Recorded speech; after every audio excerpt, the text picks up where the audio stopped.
All right, welcome back to the Attack the Rack YouTube channel. We got Sammy Callejas here joining us over a video call. We're going to jump back into talking some Michigan football. Sammy Go Blue is the Attack the Rack YouTube channel, official Michigan football guru.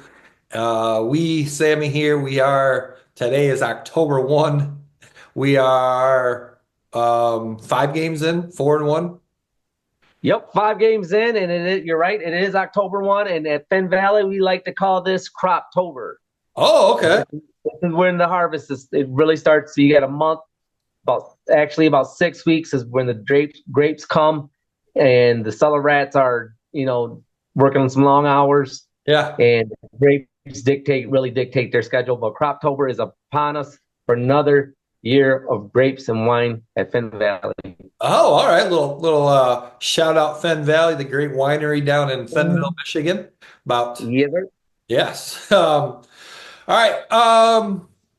So I guess what are your thoughts on the Minnesota game, Sammy? That was a game where Michigan, wow, they came out looking phenomenal. And then it's almost like Michigan football kind of always almost has this script, it seems like, where a lot of times they start out hot, they get a lead, and well, you feel like, okay, this game's under control, and then the next thing you know, here we are trying to squeak something out. Well, we gotta understand that football is a game of halves, and really, these high these high paid coaches make their money on that halftime adjustment. Is what I felt happened the last 2 weeks. Now, although Michigan both squeaked away with some tight, close wins, let's be honest, they probably should have lost Saturday. 100%. Uh, they got lucky. I don't know how long luck will last them because now we're going on the road in October. We do have a bye week. So, yeah, I think basically we saw some good adjustments from the other team at halftime. Okay. And really, PJ Flex, that field goal right at halftime was brilliant. You He, know, the that was well coached. The announcers made a point of it. yeah, To me, I felt like that could be the game changer right there. yeah. Okay, so let's address the elephant in the room, the call at the end, the flag on the offsides on the onside.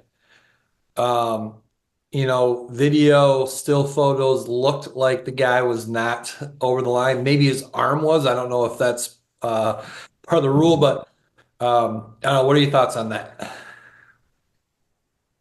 That's why I started off by saying we should have lost that game. Yeah, because of I mean, that. not lose it, but it was very, yeah. The tape don't lie. I mean, to me, it looked like, from my optics, he wasn't. Yeah, So, but then there's but all we got the W. well, and there's also then the on the replay, it did look like a Minnesota guy touched the ball before 10 yards, right? Yeah. But I don't know. Like, Yeah. it was some ambiguity on that. Um, but yeah, I mean, it shouldn't have come down to that anyway. I mean, Michigan, Yeah, it really shouldn't have. I mean, we had the game at you know poor clock management too, right? 4 o'clock management. Both the last 2 weeks, we were rolling going into halftime. Yeah, Uh, and both teams, both USC and Minnesota, I felt made great adjustments at halftime. yeah. Um, Um, but with that said, the interiors are freaking, they're good yeah, on right. both sides. On both sides. Yep. And if we go back to the first time we had you on the program and we were talking Michigan football, that was one of your, keys to Michigan being successful in any team, really. Really, and fundamentally, but when you control the lines, you that puts you in great position Yeah, to win, uh, and an equalizer. right. But I didn't see how things were going to transpire. I mean, that was before the season, week 5. Is Orgy going to have 500 yards worth of passing for the season? Come on. What's over under on that? Well, you know I what I'm was saying? We gonna, got to help them out. It's basically what I'm saying is we got to help them out somehow, some way, aerial wise. yeah. I was that was my next question. I was going to get an update on what you're thinking with Alex Orgy on Saturday. 10 out of 18, 86 yards, one touch, one pick. Let me give you okay. Since we talked about the first time I came in, talked with you guys, with you fine folks at ATR.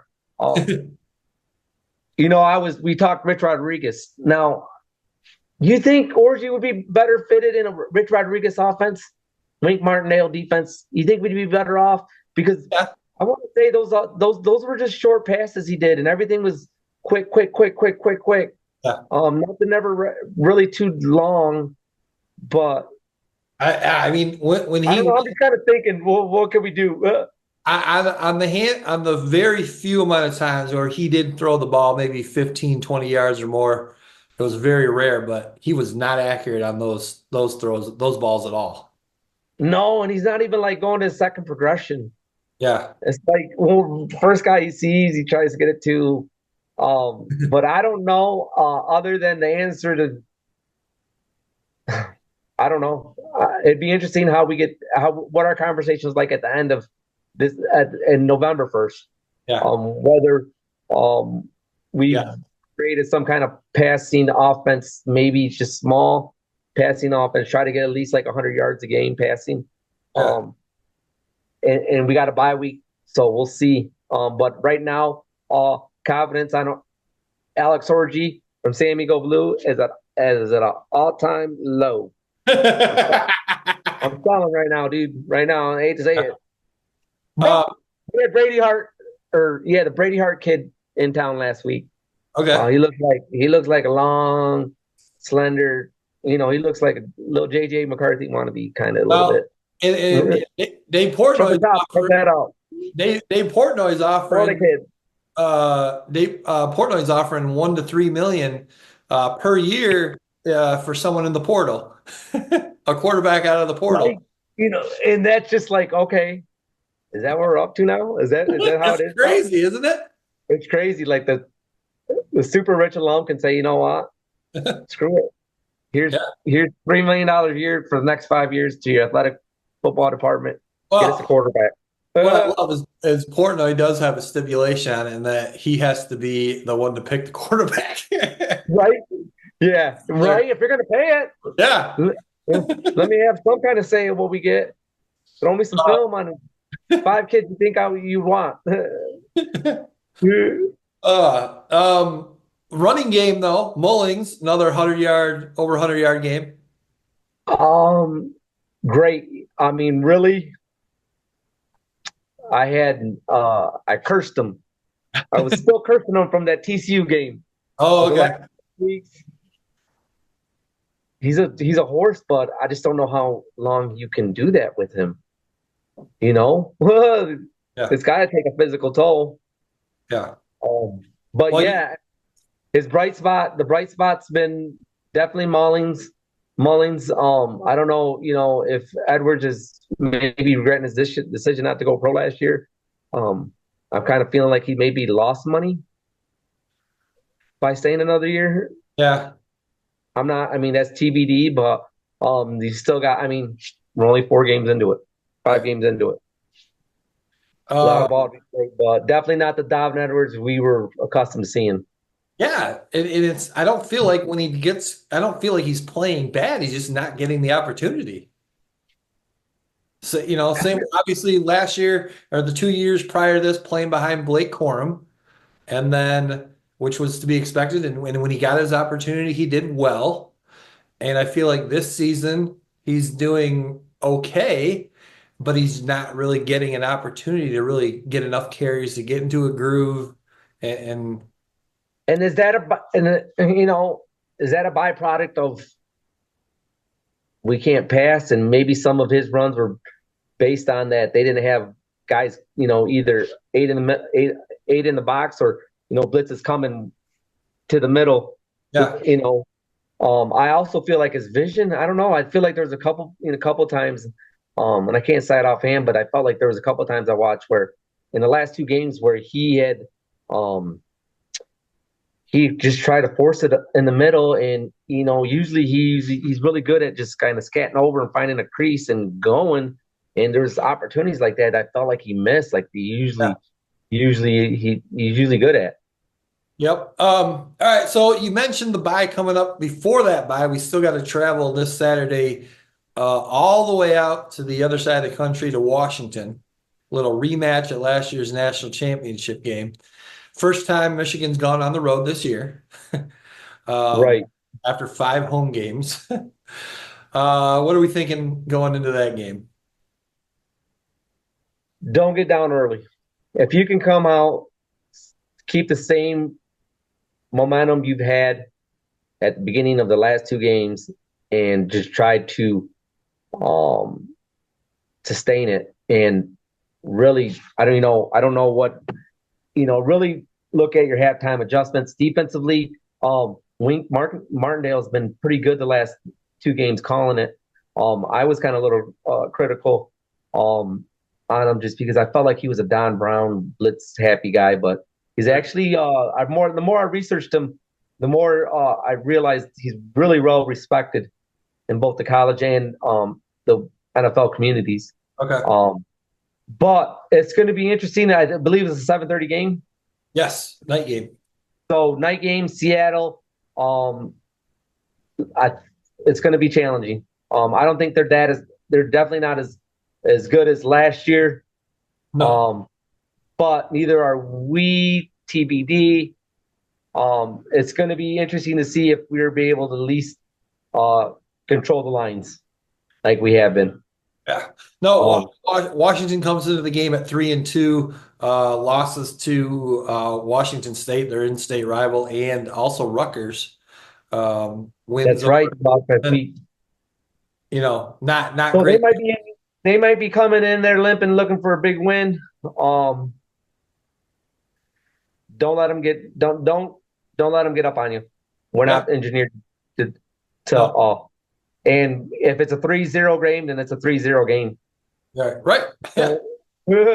Just Yeah. don't let them get up on you. We're not engineered to come back. 100%. 100%.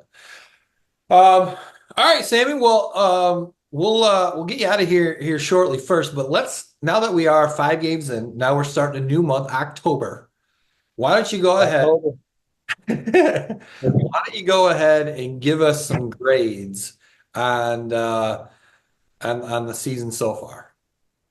Players, positions, coaches, whatever you want. Let's see. I want to hear some grades on something. So I can't really give a bad grade to the receivers. Okay. Before you get Fair. before you go on, now let's go all the way back to when we had you on the podcast talking Michigan football, and that was one of your keys. Is somebody going to step up in the wide receiver group? Right. Well, with that said, I thought Orgy would have, Somebody would be throwing the ball. better than what we see. We're not even cracking 100 yards a game passing. I know. I mean, and I'm not talking like having a bad game. I'm talking like the last 5 games. Yeah.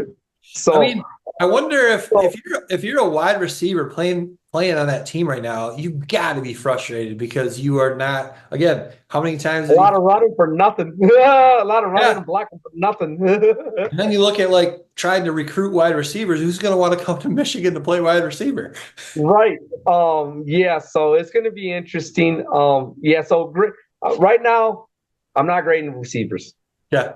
Or the tight ends. Okay. That's fair because we don't know. Running backs, B. Okay. Quarterback, play. Well, let's stick with running. Is it D plus still passing? Well, before we get into quarterbacks, running backs, you said B. What come November 1, and the next? Well, they got a bye, so they got 3 games before this month. What do you need to see from the running backs to give them an A? If they can get through, if they can sustain the momentum of that department for another month, okay. I bump them up to an A. Okay. All right. All right. Same production, same because we're gonna have to ride you. Yeah. Okay. And let's be honest, they've been doing it. Home games outside of Texas, USC, they've been doing it against not the greatest competition. And home games. Yes. A lot of home games. So we'll see. I mean, a lot of home, it's nice to be playing in at home. Okay. Especially against top teams like, at least Texas and USC. Yeah. But so I'll give them a B plus. They're right there. I mean, they've done a really good job Okay. this year. And really, to be honest with you, they shouldn't have to have that type of load, but it is what it is. You know what?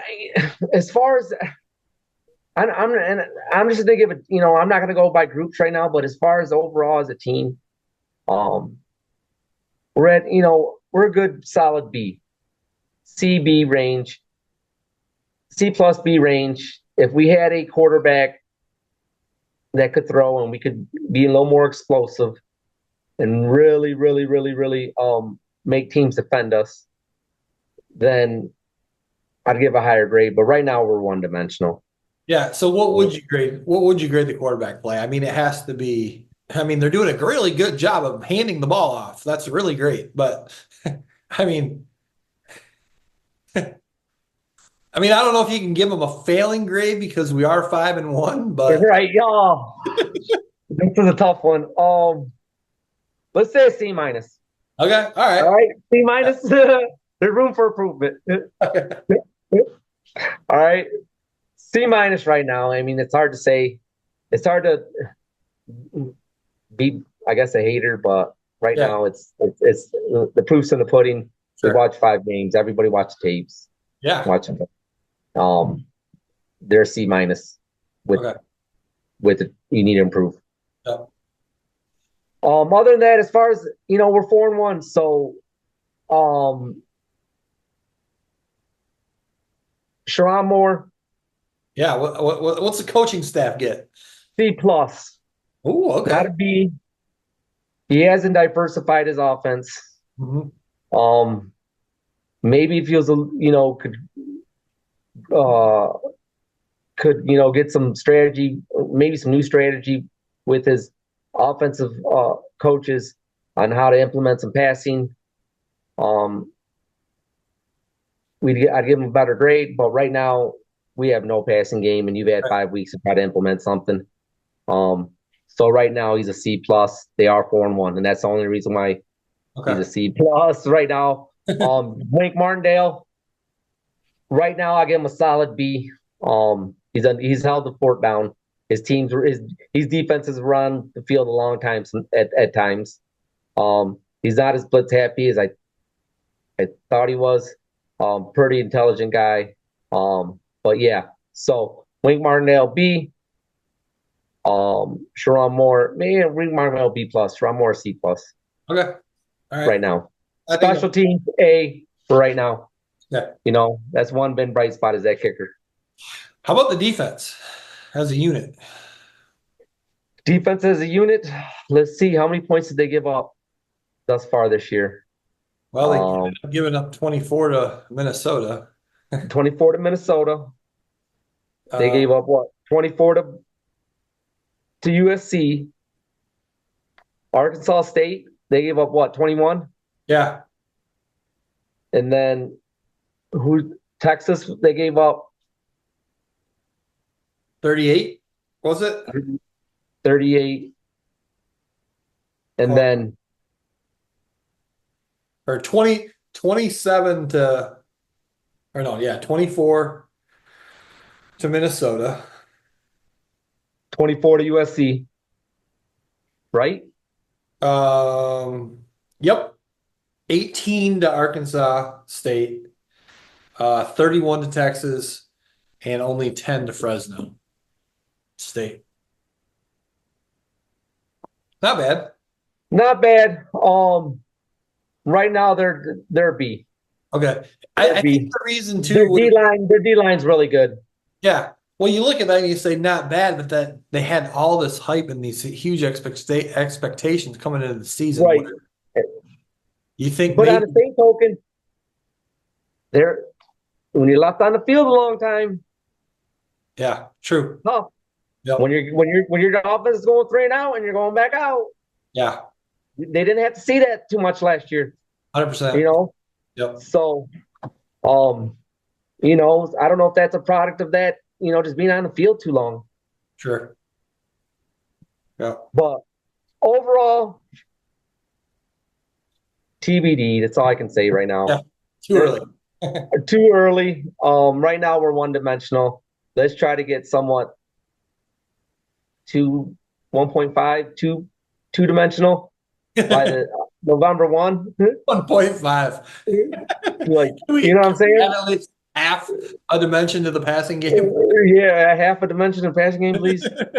I want to write a letter to Santa asking him. I want early Santa Christmas present. I I'll carbon copy Dave Portnoy on that letter. will. I will. See Dave Portnoy.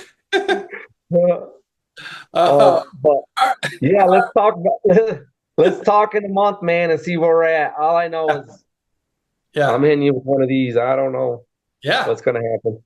I I do don't know, not but know. yet we're 4-1, and we're ranked We're number 10 four in the and one. That's country. all I can say. And we're ranked 10th in the country. We're ranked 10th in the country. It's really going to be the only thing I'm looking forward to see how we play in a adversity in a loud environment. Yeah. And we're 2-0 in the Big Ten. So if we can win on Saturday, be 5-1, 3-0 in the league, just coming off a huge road win at Washington going into that bye. That's the thing. That's, That's the thing. You got a week off, yeah. and then you got Illinois and Michigan State Yeah. before Oregon November 2nd. Yes. So Tuesday. we could have momentum going into Oregon and still be 7, 8-1. Crazy. Legit. So I don't know. I'm just gonna grab my popcorn and see how this unfolds. All right. Awesome. Well, hey, Sammy, as always, thank you so much for giving us some time talking Michigan football. Sammy Go Blue. Always Yes. a pleasure. Hey, Curdy, I gotta send some shots out. Yeah. I gotta give RIP to Mutombo. Dikembe. Yeah. Man, I have to tell you that made me sad yesterday when I read that. And then P Rose, regardless of everything, the drama in his life, the guy balled out. Amazing player. One of the best. Amazing player. One of the best to do it. Mr. Cincinnati to me. He always be Cincinnati Red to me. Yeah. And then it was a tough day yesterday. It made me sad. Crazy. Made me sad. Yeah. Brought me back to my childhood, and it just made me sad. So RIP to Dikembe and Pete Rose. Yep. And one more shout out. Like I mentioned earlier, it's Croptober. The fellows at the Cellar Rats in Finn Valley are working hard, long hours. I want to give a shout out to Cellar Master Greg, AP, General AP, Critter, Jerry at the bottling crew, Elsay, Marky, Corey. Keep doing what you're doing. The grapes are coming, and the bottling line's bottling for the masses. Awesome. Feed the masses, all right? Take care, brother. All right, Sammy. We will see you again early November. Remember, no wine before it's time. Go Blue.